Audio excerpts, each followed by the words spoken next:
Mi hermano robó dinero del negocio familiar y todos esperaban que yo pagara su error. El negocio familiar no era grande. Pero era nuestro. Mi papá lo abrió hace 20 años. Un local pequeño, constante, estable. Crecí entre cajas, inventarios y cuentas por pagar. Mi hermano mayor, Sergio, siempre fue el arriesgado. Yo fui el responsable. El que estudiaba administración. El que revisaba números. El que cuidaba que nada se saliera de control. Y aún así, cuando todo explotó, no miraron al que tomó el dinero. Me miraron a mí. Yo llevaba la contabilidad. No por ambición. Por orden. Una mañana noté transferencias que no cuadraban. Movimientos pequeños al inicio. Luego más grandes. Luego uno que me dejó helado. Una transferencia fuerte, a una cuenta personal. De Sergio. No lo acusé de inmediato. Pensé que habría explicación. Tal vez un préstamo temporal. Tal vez una inversión no registrada. Lo llamé. Necesitamos hablar, le dije. Se puso nervioso antes de que yo dijera por qué. Ahí supe que no era error. Era intención. Solo lo tomé prestado, dijo. Prestado. Como si el negocio fuera una cuenta personal. ¿Cuánto? Pregunté. No respondió directo. Eso me asustó más. Esa noche nos sentamos todos. Mi papá estaba en shock. Mi mamá llorando. Sergio diciendo lo mismo. Lo iba a devolver. Pero el dinero ya no estaba. Había invertido en algo que iba a explotar. Y explotó. Pero no como esperaba. Somos familia, dijo mi mamá. Y ahí supe que la conversación iba por un camino peligroso. Porque cuando alguien roba y la primera defensa es familia, el siguiente paso casi siempre es presión. Mi papá me miró. Tú siempre has sido el responsable. Sentí el peso de esa frase. Porque significaba algo más. No era elogio. Era expectativa. El dinero faltaba. El negocio estaba en riesgo. Y mi hermano no tenía cómo cubrirlo. Pero la conversación no terminó en ¿qué hacemos con él? Terminó en algo mucho peor. ¿Cómo lo solucionamos entre todos? Y yo ya sabía qué significaba eso. Esa noche nadie quería decir la cifra en voz alta. Hasta que yo lo hice. Faltan $86.000. Silencio absoluto. Mi papá cerró los ojos. Mi mamá dejó de llorar por unos segundos. Sergio miraba el suelo. No era un error menor. No era un préstamo entre hermanos. Era capital operativo. Dinero que pagaba inventario, nómina y proveedores. Era una oportunidad de inversión, dijo. Siempre es una oportunidad. Siempre es segura. Siempre a punto de explotar. Solo que explotó en pérdidas. Y ahora el negocio estaba asfixiado. Si no cubrimos esto rápido, perdemos crédito con proveedores, dijo mi papá. Yo asentí. Eso era cierto. Pero luego vino lo inevitable. Tú tienes ahorros, dijo mi mamá. Ahí supe que la conversación ya no era sobre Sergio. Era sobre mí. Podrías prestarle al negocio mientras él se recupera. Prestármelo a mí mismo. Porque técnicamente yo también era parte. Pero la realidad era distinta. Yo no había tocado un centavo. Yo no había tomado el riesgo. Yo no había apostado. No es para él, es para la empresa, dijo mi mamá. Pero el hueco lo hizo él. Y cubrirlo significaba normalizarlo. No fue enojo inmediato. Fue traición doble. Primero de mi hermano. Luego del silencio implícito que esperaba que yo absorbiera el golpe. ¿Qué va a pasar con Sergio? Silencio. Porque en ese momento nadie quería hablar de consecuencias. Solo de solución. Y solución, significaba yo. Sin aceptar nada. Pero con algo muy claro en la cabeza. Si pago esto, salvo el negocio. Pero pierdo algo mucho más grande. Y lo que pasó después. Fue cuando dejaron de insinuar. Y me lo pidieron directo. 2 días después de esa reunión, mi papá me llamó a su oficina en el local. No era una charla familiar. Era formal. Contable. Fría. Necesitamos una decisión, dijo. Directo. Sin rodeos. Si inyectas el dinero, podemos estabilizar inventario en 2 meses, explicó. Había números sobre la mesa. Proyecciones. Escenarios. Todo menos lo esencial. ¿Responsabilidad? ¿Y Sergio? Pregunté otra vez. Silencio. Mi papá respiró hondo. Sergio cometió un error. Error. $86.000 no es un error. Es una elección. No podemos destruir a tu hermano por esto, dijo mi mamá después, cuando hablamos en casa. Ahí entendí el problema real. No estaban protegiendo el negocio. Estaban protegiendo a Sergio. ¿Y el negocio? Lo protegería yo. Si tú ayudas, él puede trabajar para devolverlo poco a poco, dijo mi papá. Esa frase parecía razonable. Hasta que pensé algo simple. Si yo pongo el dinero, ¿qué incentivo real tiene él para aprender? Respiré profundo. No voy a pagar por una decisión que no tomé. No grité. No fui agresivo. Solo claro. El silencio fue pesado. Mi mamá empezó a llorar. Mi papá me miró como si no me reconociera. Entonces prefieres que el negocio se hunda, dijo Sergio por primera vez con rabia. Ahí sentí algo frío. Porque estaba invirtiendo la culpa. Como si yo fuera el que estaba fallando. No. Prefiero que quien tomó el dinero asuma la consecuencia. La frase cayó como piedra. Nadie habló durante varios segundos. Y en ese silencio entendí algo doloroso. Para ellos, familia significaba cubrir errores. Para mí, familia también significaba responsabilidad. Esa noche me fui del local antes de cerrar. No con orgullo. Con peso. Porque sabía que mi decisión iba a cambiar la dinámica familiar. Y lo que pasó después fue cuando empezaron a presionarme desde otro ángulo. No con números. Con culpa. Actualización 1. Después de decir que no iba a cubrir el dinero, el ambiente cambió por completo. No hubo gritos. No hubo ultimátums. Hubo algo peor. Distancia. En el negocio ya no me consultaban cosas. Mi papá empezó a tomar decisiones sin avisarme. Mi mamá hablaba menos conmigo. Y Sergio actuaba como si yo lo hubiera traicionado. Una noche mi mamá me llamó. Tu papá no está durmiendo bien, dijo. Silencio. Está muy estresado. No dijo por Sergio. Dijo por el negocio. Y ahí entendí el mensaje implícito. Tu decisión está afectando a todos. Sergio empezó a victimizarse frente a mis padres. Estoy intentando arreglarlo, decía. Pero no había plan real. No había préstamo gestionado. No había activos vendidos. Solo promesas. Mi papá me mostró números. Proveedores empezaban a presionar. Pagos retrasados. Crédito en riesgo. No era mentira.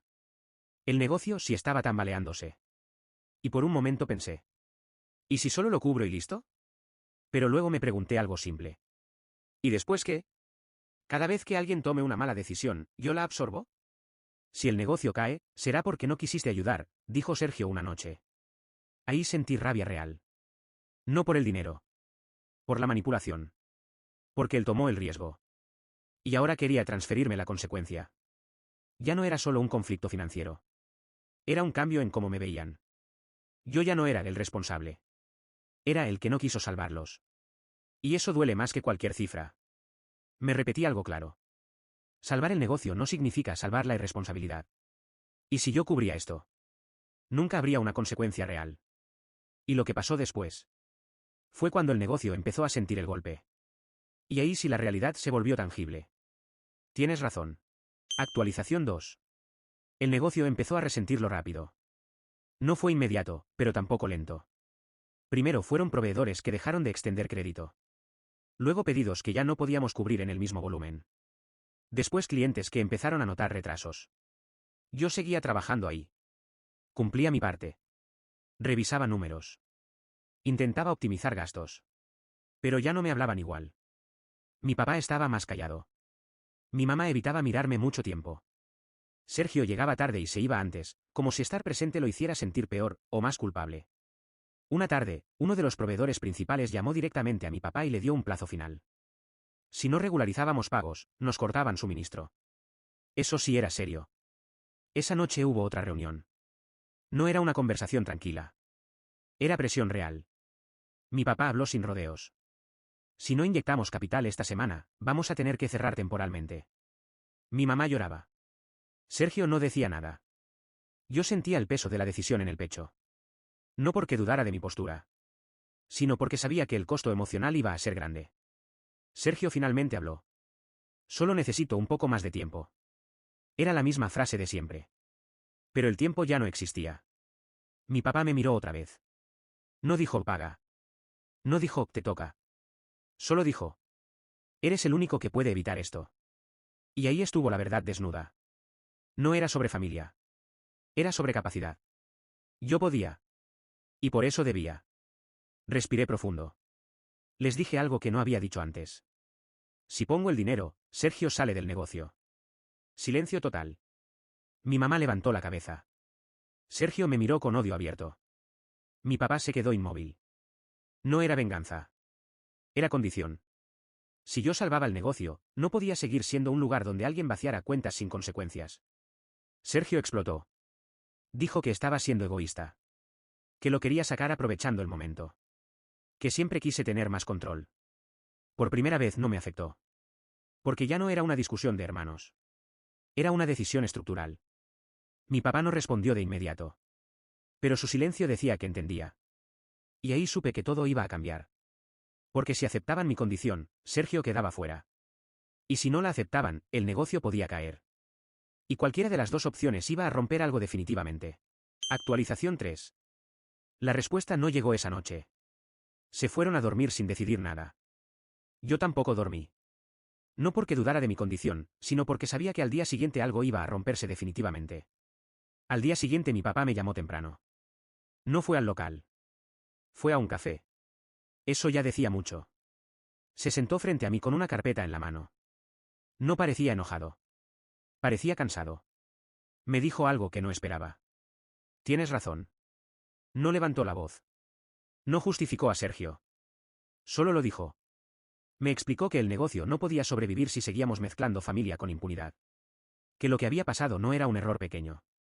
Que si yo ponía el dinero, tenía derecho a protegerlo. Pero luego agregó algo que dolió más. Esto va a romper a tu hermano. Le respondí algo que llevaba días repitiéndome en la cabeza. Lo que lo rompió fue su decisión, no la mía. Mi papá asintió. Aceptaron la condición. Sergio salía del negocio. Yo inyectaba el dinero bajo contrato formal, no entre familia. Todo firmado. Todo claro. Cuando se lo dijeron a Sergio, explotó. No gritó solo por el dinero. Gritó porque sentía que lo estaban reemplazando. Que yo aproveché su error para quedarme con todo. Esa frase fue injusta. Yo no provoqué nada. Pero en su cabeza, yo era el antagonista. Se fue dando un portazo. Esa fue la última vez que lo vi en el local como parte del negocio. Yo cumplí. Transferí el dinero. Reorganicé pagos. Negocié con proveedores. En 2 meses el negocio empezó a estabilizarse. Pero en casa el ambiente era otro. Silencios incómodos. Comidas tensas. Sergio no me hablaba. No me bloqueó. No me insultaba públicamente. Pero me miraba como si yo hubiera traicionado algo sagrado. Y eso nos lleva directo a lo que pasó después. Porque cuando el negocio empezó a mejorar, él volvió. Y no volvió a disculparse. Volvió con otra intención. El negocio empezó a levantarse más rápido de lo que esperábamos. En 3 meses estabilizamos proveedores. En 5 ya habíamos recuperado confianza con clientes grandes. En 6, las cifras eran mejores que antes del golpe. No fue magia. Fue orden. Control. Disciplina. Exactamente lo que faltó cuando Sergio decidió invertir. Y ahí fue cuando volvió. No al negocio. A mí. Me escribió una noche. No para disculparse. No para reconocer nada. Me escribió para decir: nunca voy a perdonarte por lo que hiciste. Leí el mensaje varias veces. Porque me sorprendió algo simple. En su mente, yo era el que había hecho algo. No el que había reaccionado. Acepté verlo. No por reconciliación. Por cierre. Nos sentamos frente a frente después de meses sin hablar. Me dijo que lo humillé. Que lo saqué de su propio lugar. Que la familia ahora me veía como el héroe responsable. Y ahí entendí algo definitivo. Nunca se trató del dinero. Se trató de orgullo. Se trató de que, por primera vez, hubo consecuencia real. Le dije algo sin enojo. No te saqué. Te sacaste solo cuando decidiste tomar lo que no era tuyo. No respondió. Solo me miró con rabia contenida. Yo no quería que se hundiera. No quería que fracasara.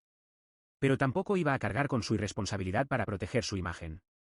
Nos despedimos sin abrazos. Sin reconciliación dramática. Solo distancia. Ha pasado casi 1 año. El negocio sigue estable. Mi relación con mis padres mejoró con el tiempo. No perfecta. Pero más honesta. Con Sergio, es diferente. No hay odio abierto. Hay espacio. Y tal vez eso sea lo más sano. Porque entendí algo que me costó aceptar. Familia no significa absorber errores. Significa enfrentar consecuencias sin destruirse. Yo no arruiné nada. Yo puse un límite. Y a veces, el que pone el límite es el que queda como el malo. Pero dormir tranquilo no tiene precio. Y eso, no lo financia nadie más que uno mismo.